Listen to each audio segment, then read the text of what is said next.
आप सुन रहे हैं प्यार, नफरत और पेचीदा रहस्यों से भरी कहानी इश्क और ईमान, सिर्फ किस्सा चैनल पर। एपिसोड 1, चोर और चाहत। ये कहानी शुरू हुई उस रात से जब गाजीपुर शहर के सबसे अमीर बिजनेसमैन गोपाल दास के घर के बाहर पुलिस वालों का तांता लग गया, वो भी रात के 3 बजे।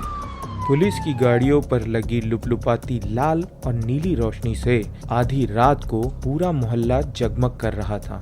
कॉर्डलेस माइक पर अपने सीनियर्स को इन्फॉर्म करते हुए 31 साल की पुलिस इंस्पेक्टर कविता ने कहा, हमने एरिया को चारों तरफ से सिक्योर कर लिया है। अगर चोर गोपाल दास के घर में आया था तो वो हमसे बच कर नहीं जा पाएगा।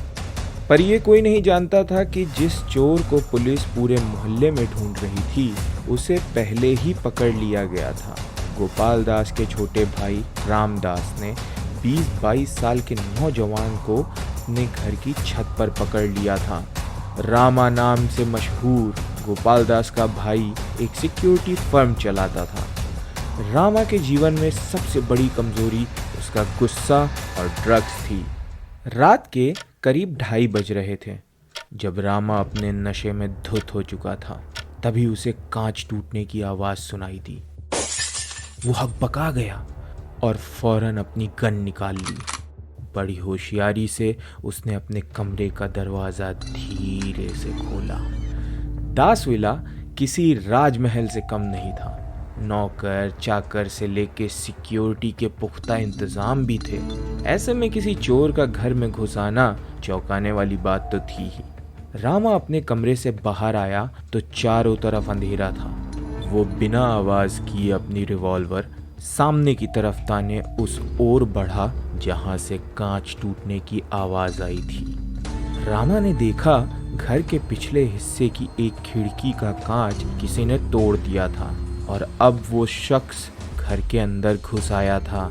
रामा का शक अब यकीन में बदल गया था। वो जानता था कि अगर उसने आवाज की तो चोर सतर्क हो जाएगा और वो बच के भाग भी सकता था। रामा ने खुद ही चोर को पकड़ने का फैसला किया और उसे इतने बड़े घर में खुद ढूंढने निकल गया। पर रामा नहीं जानता था कि जिसने उसके घर का कांच तोड़ा था वो कोई चोर नहीं बल्कि गोपाल दास की इकलौती बेटी रितु का आशिक था, आकाश।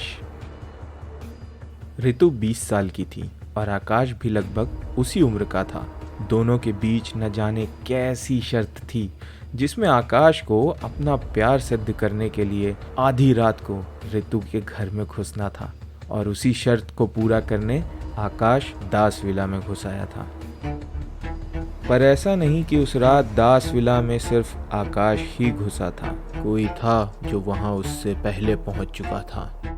गुड्डा, निचली जाति का एक अनाथ लड़का जो बचपन से ही चोरी चकारी जैसे कामों में लग गया।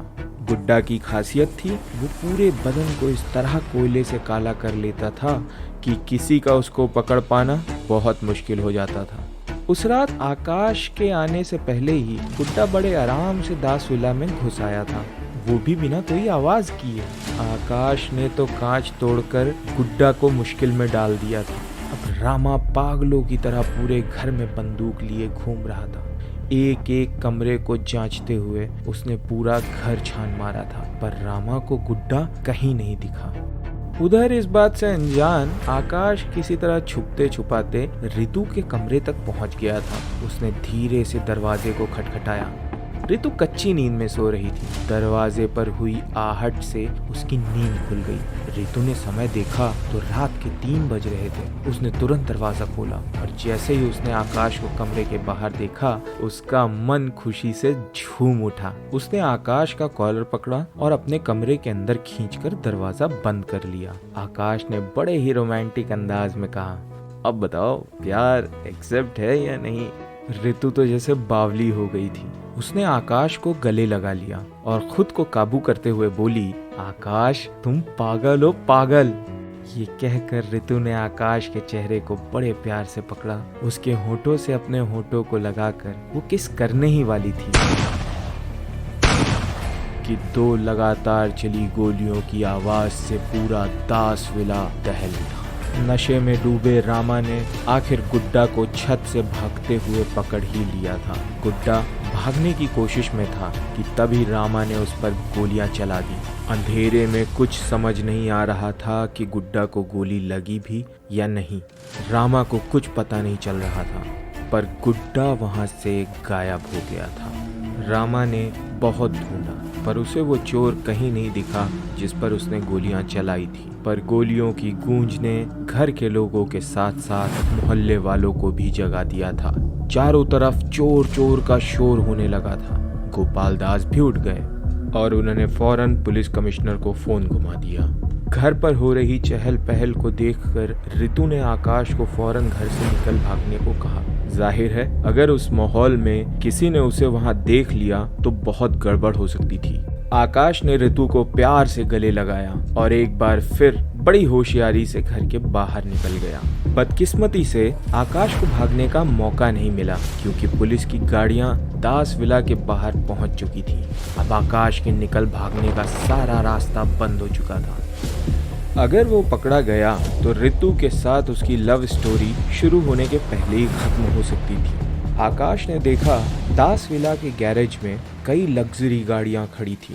आकाश ने एक गाड़ी की डिग्गी खोली और उसमें घुस गया। आकाश ने जैसे ही डिग्गी बंद की उसे एहसास हुआ कि उस डिग्गी में वो अकेला नहीं था। गुड्डा उस डिग्गी में पहले से ही छिपा था। गुड्डा को गोली लगी थी और वो दर्द से करहा रहा था। आकाश खून में लिपटे गुड्डा को देखकर डर से कांप उठा। अब क्या करने वाला था आकाश? आखिर गुड्डा के साथ क्या हुआ? वो बचा या मर गया? और क्या होगा रितु आकाश की प्रेम कहानी का अंजाम? जानेंगे कहानी इश्क और ईमान के अगले एपिसोड में, सिर्फ किस्सा चैनल पर। तो दोस्तों, कहानी पसंद आई है तो लाइक, कमेंट और सब्सक्राइब करना मत भूलिएगा। हम फिर से मिलेंगे इश्क और ईमान के अगले एपिसोड में। तब तक के लिए गुड बाय।